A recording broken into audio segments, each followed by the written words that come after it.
तो Saitama one punch man universe का एक नॉर्मल ह्यूमन बीइंग है जो कि अपने लिमिटर को ब्रेक करके गॉड लेवल पावर्स को अचीव कर चुका है, जिससे उसका सामना कोई नहीं कर सकता। जबकि रावण महादेव का सबसे बड़ा भक्त और अपने टाइम का सबसे इंटेलिजेंट राजा था, जिसने अपने टाइम में लिटरली सोने की लंका बना रखी थी। और क्या होगा जब ये दोनों आमने सामने होंगे और इन दोनों में से ज्यादा स्ट्रॉन्ग और पावरफुल कौन है, जानेंगे आज की इस वीडियो में। It looks like I win. बोलते अच्छा, जिसकी मुट्ठी में तीनों लोग आज भी बंद हैं। इसलिए जिन भगवानों को मैंने पाठ सिखाया है, उनका पाठ मुझे मत सिखाओ।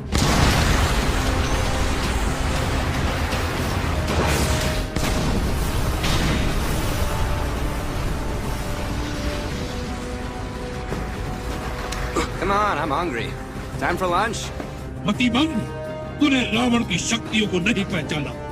हमारा हाथ खड़क की ओर जाता है तो आकाश में लोकपाल फैलते कब तक। तो रावण महादेव का सबसे बड़ा भक्त और अपने टाइम का सबसे इंटेलिजेंट राजा था, जिसे 6 शास्त्र और 4 वेद पूरी तरह से याद थे। रावण महान ऋषि विशर्वा और राक्षसों की राजकुमारी कैकसी का बेटा था, इसलिए वो ब्राह्मण और असुर दोनों था, जिसकी वजह से उसमें उसकी माँ की तरफ से राक्षसी गुण और शक्तियां और उसके पिता की तरफ से तेज दिमाग पहले से मौजूद था। जिसके बाद उसने कठोर तपस्या और परिश्रम करके इतनी शक्तियों और सिद्धियों को प्राप्त कर लिया था कि वो तीनों लोगों में सबसे शक्तिशाली बन चुका था। और एक बार ऐसी तपस्या के दौरान रावण ने ब्रह्मदेव को अपने दस चढ़ाया, जिससे प्रसन्न होकर ब्रह्मदेव ने रावण को अमृत का वरदान दिया, जिससे रावण इमॉर्टल बन गया। साथ ही उसके पास सुपरनैचुरल हीलिंग और रीजनरेशन की भी पावर आ गई, जिसकी वजह से जब भी कोई रावण के सिर या किसी भी बॉडी पार्ट को काटता था तो रावण मरता नहीं था, बल्कि वहाँ पे उसका दूसरा सिर आ जाता था और रावण ऐसे फाइट करता रहता था जैसे कुछ हुआ ही ना। और ब्रह्मदेव के वरदान की वजह से कोई भी सुर, असुर, नाग, पशु, देवता या दानव रावण को ना ही मार सकते थे, ना ही उसे हरा सकते थे। और रावण को मारना या हराना सिर्फ किसी मानव के लिए ही संभव था। रावण एक कुशल योद्धा था जो हमेशा अपनी सेना के आगे चलता था और उसने कई युद्ध बगैर सेना के अकेले भी जीत लिए थे। और तीनों लोगों में किसी के लिए भी रावण को मारने या हरा पाना लगभग असंभव था, जिसकी वजह से एक बार रावण ने यमलोक पे आक्रमण करके यमराज को हरा दिया था, कुबेर से उसका पुष्पक विमान छीन लिया था और शंडे पे भी आक्रमण करके उसने भी बंदी बना डाला था। रावण इतना ज्यादा डरे था कि इवन वज्र, सुदर्शन और ब्रह्मास्त्र तक उसके आर्मर को तोड़कर उसके पार नहीं जा सकते थे और इंद्रदेव और वरुण देव जैसे देवता तो उसका नाम सुनते ही वहाँ से डरकर भाग जाते थे। और रावण के रीजनरेशन और युद्ध कौशल को हमने फाइनल फाइट में देखा था, जहाँ पर उसने अपने सैकड़ों सिरों को रीजनरेट किया था, हनुमान और लक्ष्मण जैसे महायोद्धाओं को हरा दिया था और वानरों की आधे से ज्यादा सेना को ब्रह्मा के तामसास्त्र से मार डाला था। बात करें फिजिकल स्ट्रेंथ की तो रावण के पास इमेंस स्ट्रेंथ थी और वो कभी भी अपने ओपोनेंट्स के खिलाफ अपने फुल स्ट्रेंथ का यूज नहीं करता था, क्योंकि उसे हमेशा डर लगा रहता था कि वो सब कुछ डिस्ट्रॉय कर देगा, जिसमें पूरी सृष्टि के साथ साथ उसके अपने भी मारे जाएंगे। साथ ही उसके पास सुपर स्पीड, ड्यूरेबिलिटी और फ्लाई जैसी पावर्स भी थी, जो कि एक एक्सपर्ट फाइटर और ट्रेन वॉरियर था, जिससे हर टाइप के कॉम्बैट और वेपन्स को यूज करना आता था। रावण डॉक्टर स्ट्रेंज की तरह अपने ओपोनेंट की किसी भी मूव को प्रेडिक्ट कर सकता था, लोकी की तरह फिजिकल इल्यूजन्स क्रिएट कर सकता था और एंटमैन की तरह अपने साइज को जितना मर्जी चाहे उतना छोटा या बड़ा भी कर सकता था। साथ ही रावण डॉक्टर स्ट्रेंज की तरह अपने हजारों मल्टीपल क्लोन्स बना सकता था और उसके हर एक वेपन वो पावरफुल और मैजिकल होती थी, जो कि किसी भी प्लैनेट को एक ही अटैक में डिस्ट्रॉय तक कर सकती थी। और तीनों लोगों में किसी के लिए भी उसका सामना करना या उसे हराना लगभग असंभव था। जबकि बात करें साइतामा की तो साइतामा एक नॉर्मल ह्यूमन बीइंग है जिसने गॉड लेवल पावर्स को अचीव कर लिया और उसके पास अपने सभी ओपोनेंट्स को सिर्फ एक पांच से हराने की एबिलिटी है। और ये पावर्स उसे मिली है उसके लिमिटर को ब्रेक करके, जिसके लिए उसने ऑलमोस्ट इम्पॉसिबल रूटीन को फॉलो किया। 100 पुशअप, 100 सिटअप, 100 स्क्वाट्स और 10 किलोमीटर रन हर दिन पूरे 3 सालों के लिए, जिसकी वजह से लिमिटर जो गॉड ने सभी मॉडल्स पर लगाया था वो टूट गया और साइतामा को मिली इनसे लिमिटलेस और बॉटमलेस पावर। और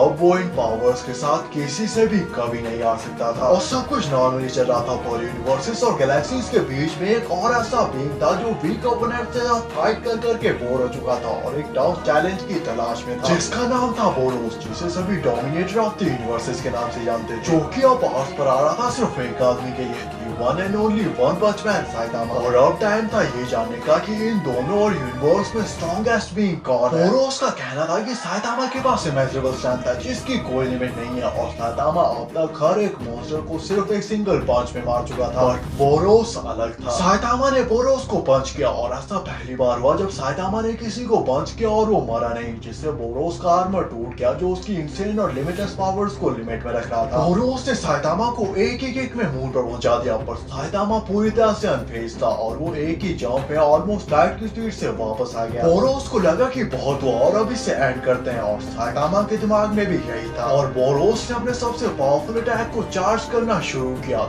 कोलैप्सिंग स्टार रॉरिंग कैनन। और तब हमें साइतामा की पावर्स की एक झलक देखने को मिली जब उसने अपने सीरियस पंच का यूज किया, जिसने बोरोस के कोलैप्सिंग स्टार रॉरिंग कैनन को डाइवर्ट किया ही पर अर्थ के एटमॉस्फेयर को भी दो पार्ट्स में डिवाइड कर दिया। और बोरोस कहता है कि साइतामा अभी भी होल्ड बैक कर रहा था और अगेन साइतामा अकेला बोल्ड और यूनिवर्स का स्ट्रॉन्गेस्ट बीइंग था, जिसके बाद साइतामा की फाइट गौरो से होती है जो कि इस पॉइंट पर खुद एक मॉन्स्टर बन चुका था। गौरो प्लैटिनम स्टॉर्म के साथ अपनी फाइट में इतना ज्यादा फास्ट मूव कर रहा था कि उनकी मूवमेंट्स कुछ फ्रैक्शन ऑफ द सेकंड्स में हो रही थी और वो लाइट से लगभग 200 गुना ज्यादा फास्ट मूव कर रहे थे, जिसके बाद समहाउ गौरो गॉड के पास पहुंच जाता है जो कि यूनिवर्स का क्रिएटर और टाइम और स्पेस का कंट्रोलर था। और गौरो की एक्सट्रीम डेडिकेशन को देखते हुए उसे अपने कुछ पावर्स ऑफर करता है, जिसके लिए गौरो को बस गॉड के हाथ को टच करना था। पर गौरो इवन इस ऑफर तक को रिजेक्ट कर देता है और गॉड के हाथ को पीछे हटाकर कहता है कि मुझे तुम्हारी पावर्स की कोई जरूरत नहीं है। और इवन उस गॉड और मॉन्स्टर के छोटे से टच ने कुछ ऐसा कर दिया जो कि पूरी तरह से अनएक्सपेक्टेड था, जिसकी किसी ने कभी उम्मीद तक नहीं की थी। और जब गौरो वापस आया तो वो कोई मॉन्स्टर नहीं बल्कि खुद एक गॉड बन चुका था। गौरो वापस अर्थ पर आकर सभी हीरोज को ही सिरा देता है और जब साइतामा वहां पर पहुंचता है तो गौरो साइतामा के सामने जीनोस की कोर में होल्ड कर उसे भी मार डालता है। और हमें पता चलता है कि साइतामा आखिर होल्ड बैक क्यों करता था, क्योंकि अब साइतामा के दिमाग में बस एक चीज थी,